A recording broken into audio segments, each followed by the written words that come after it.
شہید میر مرتضی بھٹو کے لگتے جگر سندھ کے شیر ذوالفقار علی بھٹو جونیئر آج سکھر میں ایک نئی شروعات کرنے لگے ہیں۔ کچھ ہی دیر بعد سکھر میں سندھ کی تاریخ کا سب سے بڑا دھرنا ہوگا اور ایک نئی شروعات ہوگی۔ ذوالفقار علی بھٹو جونیئر آج باقاعدگی سے اور وہ سندھو دریا پر بننے والے غیر قانونی کینالز کے خلاف ایک نئی جنگ کی شروعات کریں گے اور وہ پاکستان پیپلز پارٹی کے خلاف ایک نئی جنگ کی شروعات کریں گے۔ کینالز کی منظوری دینے والوں کے خلاف آج نئی جنگ شروع ہوگی۔ آپ میرے پیچھے فوٹیجز دیکھ سکتے ہیں، بوڑھے، بچے، بڑے، نوجوان جو یہ ہاتھوں میں بینرز اٹھائے ہوئے ہیں شہید میر مرتضی بھٹو کے لگتے جگر کے، ذوالفقار علی بھٹو جونیئر کے۔ ان کی امید ذوالفقار علی بھٹو ہے جو کہ آج سکھر بیراج پر نیشنل ہائی وے بلاک کریں گے، دھرنا دیں گے اور اس دھرنے کی قیادت جونیئر ذوالفقار علی بھٹو خود کریں گے، اور جبکہ KPP شہید بھٹو کی جو صوبائی قیادت ہے وہ بھی اس دھرنے میں موجود ہوگی۔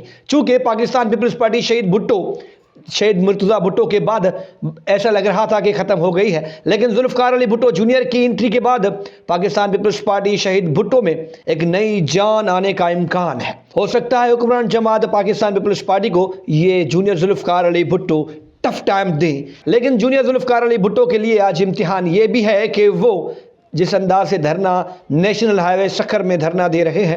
اس میں لوگ کتنے آتے ہیں۔ چونکہ جونیئر ذوالفقار علی بھٹو کی باتیں بھی لوگ سنیں گے، ان کے مطالبات بھی سنیں گے، ان کی ڈیمانڈز کیا ہوں گی سندھ حکومت سے اور فیڈرل گورنمنٹ سے، وہ بھی لوگ سنیں گے اور سننا بھی چاہتے ہیں۔ ہم آپ کو جونیئر ذوالفقار علی بھٹو کی لائیو کوریج دیں گے، تو اس کے لیے آپ کو کرنا یہ ہے کہ ہمارا چینل سبسکرائب کریں اور ہاں بیل آئیکن پر بھی دبا دیں تاکہ ہماری سبھی ویڈیوز آپ تک باقاعدگی سے پہنچتی رہیں، تاکہ آپ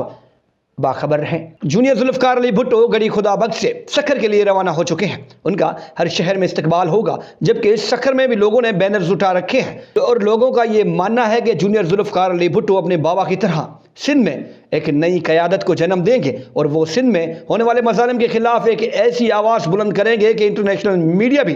سندھ کے ایشوز پر بول اٹھے گا اور غیر قانونی منصوبے بنانے والے اور ان کی منظوری دینے والے دنیا کے سامنے خوار ہوں گے۔ اب میں جو فوٹیج چلانے لگا ہوں یہ گزشتہ رات کے ہیں، جب جونیئر ذوالفقار علی بھٹو نے احتجاج کی جگہ کا معائنہ کیا تھا، اپنے لوگوں سے ملے تھے اور لوگوں کا حوصلہ بڑھانے کے لیے ان کا جذبہ، ان کی ہمت اور ان کی جرت کس انداز سے دکھ رہی ہے یہ آپ اندازہ لگا سکتے ہیں۔ شہید میر مرتضی بھٹو کے لگتے جگر جونیئر ذوالفقار علی بھٹو صاحب آج میدان سجائیں گے، آج پنڈال سجائیں گے۔ یہ کوئی جلسہ تو نہیں ہے، لیکن ہو سکتا ہے پنڈال میں تبدیل ہو سکتا ہے تو دھرنا، لیکن جلسے میں تبدیل ہو سکتا ہے۔